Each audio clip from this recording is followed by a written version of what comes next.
अगर आपको बहुत ज्यादा थकान रहती है, सुबह आपका उठने को दिल नहीं करता, अगर आप उठ भी जाते हो तो दिन भर आपका कोई काम करने को मन नहीं करता, आपने 7-8 घंटे की नींद पूरी कर ली है लेकिन फिर भी आपको फ्रेश फील नहीं होता, तो आप इस वीडियो को एंड तक जरूर देखें, क्योंकि इस वीडियो में मैं आपको बताऊंगी कि ये ज्यादा थकान होने के क्या रीजंस होते हैं और उनका ट्रीटमेंट क्या है। इसका सबसे बड़ा कारण होता है स्ट्रेस। अगर आप अपनी लाइफ में खुश नहीं हो, आप दुखी रहते हो, आप बहुत ओवरथिंक करते हो, आप बहुत गुस्सा करते हो, आपको बहुत एंजाइटी यानी कि घबराहट रहती है, आपको मूड स्विंग्स आ रहे हैं, आप जो भी अपनी लाइफ में कर रहे हो उसको एंजॉय नहीं कर रहे, तो आपको फटीग यानी कि थकान होनी ही होनी है, क्योंकि जो स्ट्रेस होता है ना, उसका जो डायरेक्ट रिलेशनशिप होता है फटीग के साथ।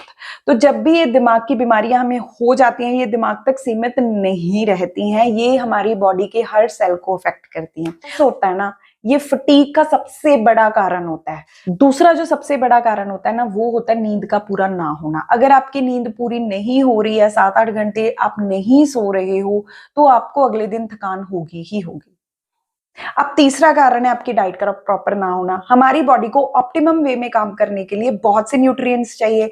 इसको कैलोरीज पूरी करनी है भैया, इसको दैट इज मैक्रो न्यूट्रिएंट से आती है। इसको अपने माइक्रो न्यूट्रिएंट पूरे करने हैं, जिसमें सारे वाइटामिन आ जाते हैं, मिनरल्स आ जाते हैं, इलेक्ट्रोलाइट्स आ जाते हैं, और मैक्रो में आपके प्रोटीन्स आ गए, कार्बोहाइड्रेट्स आ गए, फैट्स आ गए, और आपको टोटल कैलोरीज भी पूरी करनी है। अब बहुत कुछ होता है, अगर आप ये सब प्रॉपर नहीं ले रहे हो तो आपको थकान होनी ही होनी है। हीमोग्लोबिन बनाने के लिए आपको आयरन भी चाहिए, फॉलिक एसिड भी चाहिए, विटामिन B12 भी चाहिए। अगर आपकी बॉडी में खून की कमी है, खून कम हो जाता है, तो हमारी बॉडी के हर सेल को जितनी ऑक्सीजन चाहिए होती है वो नहीं मिलती है। HB कम हो गया तो ऑक्सीजन जो है बॉडी के हर सेल के पास नहीं जाने वाली, तो आपको थकावट हो जाएगी। अगर आपको कोई भी एक्टिव इन्फेक्शन है, जैसे कि आपको खांसी जुकाम है थोड़ा बहुत, या थोड़ा बहुत आपका पेट खराब रहता है, या आपको कोई बड़ी बीमारी है जैसे कि ट्यूबरकुलोसिस है, तो इन सब में भी आपको थकावट महसूस होगी। कब तक होगी? कुछ महीनों तक। जब ये बीमारियां ठीक हो जाती है तब भी आपको थकावट महसूस होती रहती है। मतलब हार्मोन्स, थायराइड हार्मोन्स की कमी, आपको हाइपोथायरॉयडिज्म है ना, तो आपको जो है फटीग होगी। अगर आपको शुगर है, चाहे तो आपके ब्लड लेवल में शुगर बढ़ गया है, चाहे आपको ब्लड लेवल में शुगर कम हो गया है, दोनों केसेस में आपको थकावट होनी शुरू हो जाती है। इसके बाद अगर प्री मेंस्ट्रुअल सिंड्रोम है, ये उन लेडीज में होता है जिनको मेंसेस से कुछ दिन पहले यानी कि पीरियड्स आने में से कुछ दिन पहले आपको थकावट महसूस होती है, आपको इरिटेबिलिटी, गुस्सा आता है, घबराहट होती है, तो उसको हम प्री मेंस्ट्रुअल सिंड्रोम कहते हैं। उस पर हम एक और वीडियो बनाएंगे। तो उन लेडीज को जिनको ये प्रॉब्लम है, उनको भी बहुत ज्यादा थकावट जो है पीरियड्स के कुछ दिन पहले महसूस होनी शुरू हो जाती है। डेफिशिएंसी, विटामिन और मिनरल डेफिशिएंसीज में ना सबसे पहले जो होता है विटामिन डी। विटामिन डी की कमी के कारण ना आपकी बॉडी में बहुत थकावट रहती है, आपको दिन में नींद आती है। विटामिन B12 की डेफिशिएंसी में आपको बहुत ज्यादा थकावट महसूस होती है, और साथ साथ में जो है आपको बहुत ज्यादा, जैसे हाथ पैर पे कोई कीड़ियां चल रही हैं, नमनेस फील होने शुरू हो जाती है, और पेन भी महसूस होना शुरू। कैल्शियम डेफिशिएंसी अगर आप में है, दूध कम पी रहे हैं, तो भी आपको जो है थकावट महसूस होनी शुरू हो जाएगी। हाइड्रेटेड है मीन्स कि आप बहुत कम पानी पी रहे हैं, या और फ्लूइड्स बहुत ज्यादा कम ले रहे हैं, तो भी आपको थकावट महसूस होगी। अगर आप बहुत ज्यादा कैफीन ले रहे हैं, यानी कि चाय कॉफी बहुत ज्यादा पीते हैं एक दिन में, तो भी आपको थकावट महसूस होगी। अगर आप अल्कोहल को भी यूज करते हैं, यानी कि आप शराब पीते हैं, तो भी आपको थकावट महसूस होने वाली है। अगर आप बीड़ी सिगरेट पीते हो तो भी आपको थकावट महसूस होगी। अगर आप इसके अलावा और भी कोई नशा करते हो तो आपका उस नशे पे डिपेंडेंस हो जाता है और आपको थकावट महसूस होगी। अगर आपका सिडेंटरी लाइफस्टाइल है, कि मीन्स आप सारा दिन बैठे रहते हो और आपका एक्टिव लाइफस्टाइल नहीं है, तो भी आपको थकावट। मेडिसिन भी आपको जो है थकान करती हैं। अगर आप रात को एलर्जी की मेडिसिन लेते हो, कोई कफ सिरप लेते हो, कोई डिप्रेशन के लिए एंटी डिप्रेसेंट्स आप खा रहे हो, बीपी की दवाइयां खा रहे हो, तो ये सारी दवाइयां भी आपको जो है थकावट कर सकती हैं। अब बहुत सी बीमारियां ऐसी होती है, जैसे कोई दिल की बीमारी है, फेफड़ों की बीमारी है, लिवर के कोई हेपेटाइटिस हुआ पड़ा है, या HIV है, TB है, कैंसर है, तो इन सब बीमारियों में भी आपको थकान महसूस होती है। बहुत टेस्ट कौन से कराए जाते हैं? तो जो नंबर 1 टेस्ट है, हम CBC करवाते हैं, डॉक्टर CRP, ESR।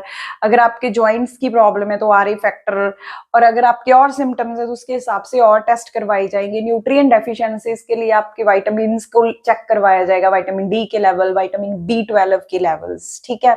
अब इस थकान को हम ठीक कैसे करेंगे? तो नंबर 1 है कि आपको स्ट्रेस को दूर करना है, क्योंकि स्ट्रेस जो होता है वो नंबर 1 कॉज़ है थकान का। तो मोस्ट प्रोबेबली आप भी स्ट्रेस लेते होगे, तो इसकी वजह से आपको थकान है। तो इसलिए ना आप स्ट्रेस को कम कर दीजिए, छोटी-छोटी बातों पे ओवरथिंक करना बंद कीजिए। गुस्सा अगर बहुत करते हो तो थोड़ा कूल रहिए, अगर खुश रहिए ज़िंदगी में, जो आपके पास है उसी में बहुत खुश रहिए, ग्रैटिट्यूड कीजिए, डीप ब्रीदिंग कीजिए, अपनी नींद को पूरा कीजिए, नींद को पूरा करना बहुत ज़्यादा ज़रूरी है, 7-8 घंटे की नींद लीजिए। अपने मोबाइल फ़ोन्स को 9-10 बजे के बाद आप साइड पे कर दीजिए, नहीं देखने हैं, क्योंकि उससे आपकी नींद अच्छी नहीं आती है, नींद डिस्टर्ब होती है। और ये रिसर्च ने प्रूव किया है कि अगर आप देर रात तक फ़ोन देखते हैं, लाइटें बंद करके फ़ोन देखते हैं, तो आपकी जो नींद की क्वालिटी होती है ना, वो बहुत पुअर हो जाती है। तो नींद पूरी कीजिए। एचबी कम है तो आप उस डॉक्टर के पास जाएं, दवाइयां लीजिए, जिससे कि आपका खून पूरा हो जाएगा। फिर अगर आपको न्यूट्रिएंट डेफिशिएंसी है, जैसे आपको विटामिन्स की कोई डेफिशिएंसी, आप उसके लेवल चेक करवा सकते हैं। विटामिन डी, विटामिन बी12 के कम है तो उसके लिए आप सप्लीमेंट्स ले सकते हैं, डॉक्टर के पास जाइए, वो आपको सप्लीमेंट्स जो हैं वो रिकमेंड कर देंगे। अगर आपकी सेडेंटरी लाइफस्टाइल है तो एक्सरसाइज कीजिए, क्योंकि एरोबिक एक्सरसाइज हमारी बॉडी में ऑक्सीजन लेवल को बढ़ाती है। तो जब भी बॉडी में ऑक्सीजन लेवल बढ़ जाता है तो आपकी जो थकावट है वो ऑटोमेटिकली कम हो जाती है। उसके बाद कुछ सप्लीमेंट्स आप खा सकते हो, डेली मल्टीविटामिन सप्लीमेंट्स लीजिए, बहुत जरूरी है बॉडी के लिए। 3 महीने तक डेली एक टैबलेट मल्टीविटामिन सप्लीमेंट की आप ले सकते हो। आप कैल्शियम और विटामिन डी के सप्लीमेंट्स अपनी लाइफ में ले सकते हो। अगर अच्छी नहीं ले रहे हैं तो डाइट को अच्छा कीजिए, हरी सब्जियां अपनी डाइट में लीजिए, बहुत ज्यादा सैलेड खाइए, अपनी डाइट में फ्रूट खाइए, क्योंकि उनमें एंटीऑक्सीडेंट्स होते हैं जो हमें ज्यादा एक्टिव रखते हैं। उसके बाद आप प्रोटीन्स अगर आप कम लेते हो तो भी आपकी बॉडी में एनर्जी की कमी हो जाती है। डाइट में जो है वो इंक्रीज कीजिए। तो प्रोटीन्स में क्या आ जाता है? एग्स आ जाते हैं प्रोटीन में, सोयाबीन में बहुत ज्यादा प्रोटीन होता है, पनीर में प्रोटीन अच्छा होता है, दूध में भी प्रोटीन होता है। तो प्रोटीन को आप इंक्रीज कीजिए। अगर आप फिर भी कम प्रोटीन ले रहे हैं तो आप वे प्रोटीन पाउडर के सप्लीमेंट्स भी ले सकते हैं।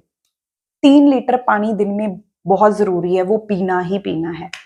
इसके बाद भी अगर आपकी थकान ठीक नहीं हो रही है तो डॉक्टर के पास जाके आप अपना चेकअप करवाइए। कोई और रीजन भी हो सकता है थकान का। मेरा चैनल अभी तक सब्सक्राइब नहीं किया है तो आप प्लीज मेरे चैनल को सब्सक्राइब कर दीजिए।